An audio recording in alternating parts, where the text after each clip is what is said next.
how much of a volcel are you?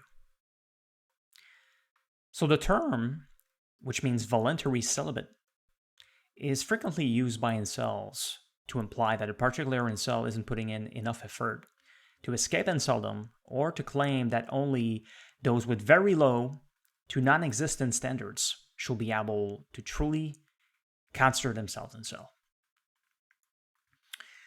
So there's different reasons as to why people are called volcels. So here are some of them.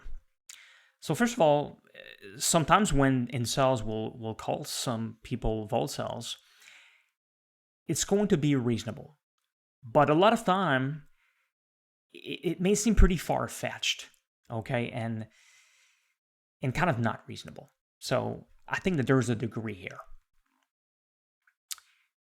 So for example, sometimes when some incels will go on some dating apps and to try to get a girlfriend or at least sex without paying, they're not going to swipe right absolutely all women. And this is enough for some incels to automatically call you a volcel. I think that depending on some factors, it can make sense sometimes, okay, for some people to not swipe right absolutely all women. And but for example, when it comes to looks, it is not common for incels to be able to afford, I think, to swipe left to reject women online.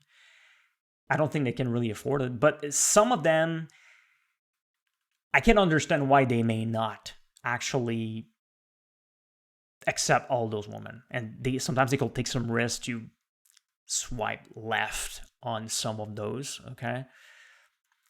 But it may be a mistake, okay? It's pretty risky for a lot of incels to do something like that. And I think that generally this is related to fat women, also called len whales by incels. But also to extremely ugly women, maybe even like deformed. And I think that it's important to mention that while sometimes some incels will swipe left, okay, it doesn't automatically mean that those women will have accepted them anyway. So here's another reason. Okay, so this time, this reason is related to when some incels sometimes will receive an opportunity, maybe to meet someone, okay, which may or may not work out. But this person is going to be located outside of their state.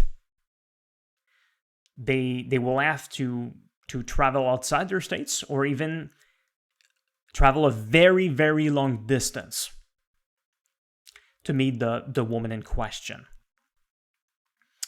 And they actually refuse to do so. And they will automatically be called volcels.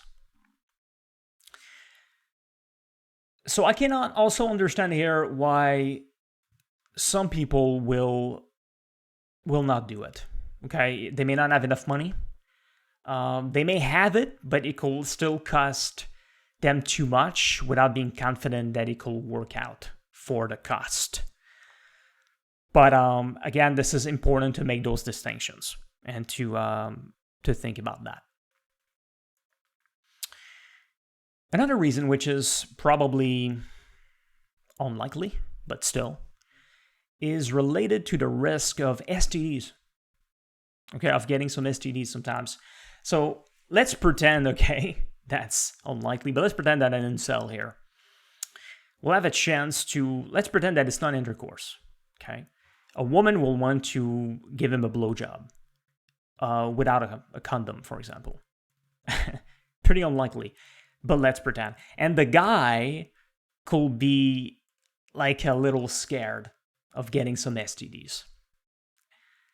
So, and they're not prostitutes or anything here. I just want to make that clear.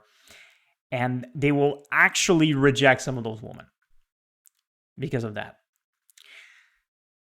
And yeah, you will be considered a volcel here. Okay. But technically, you could do it and actually get an STD. So if that's the case, well, I can understand why some people still wouldn't want to get STDs, but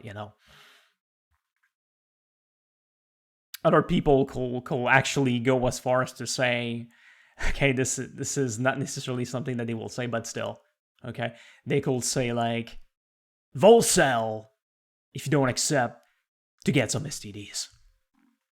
Okay, you never know what incels, the stuff that they could say in there in those forums.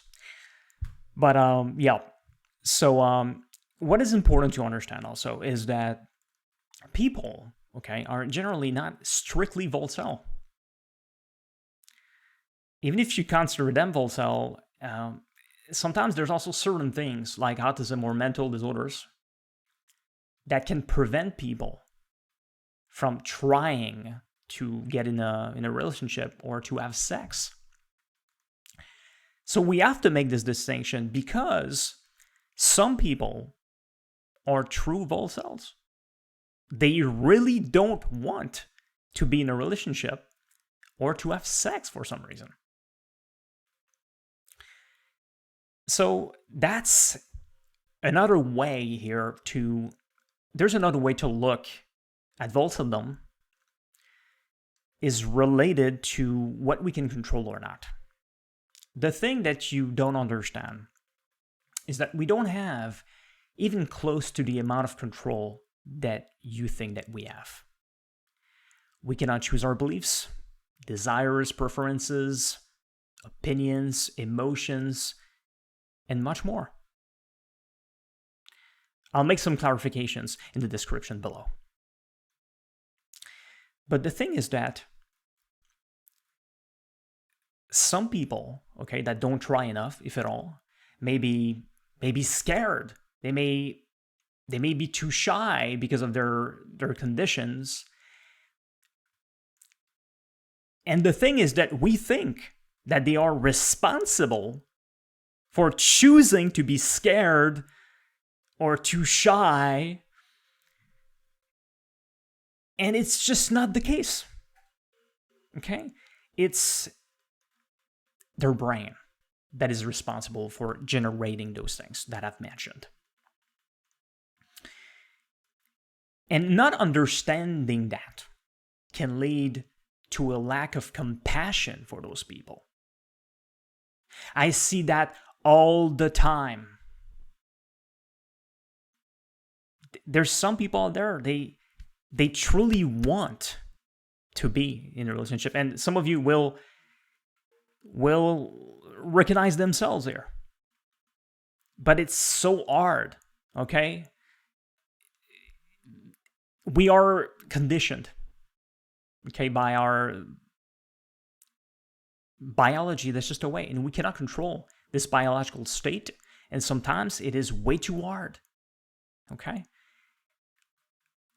That's just the way it is. It's extremely difficult, and since I understand that, and I have experienced it myself, I have compassion for people that don't try enough, if at all, because of those reasons. And I still think that this is very sad, but that's just the way it is. Some of us more than others will struggle a lot more to try to even go online on some dating websites.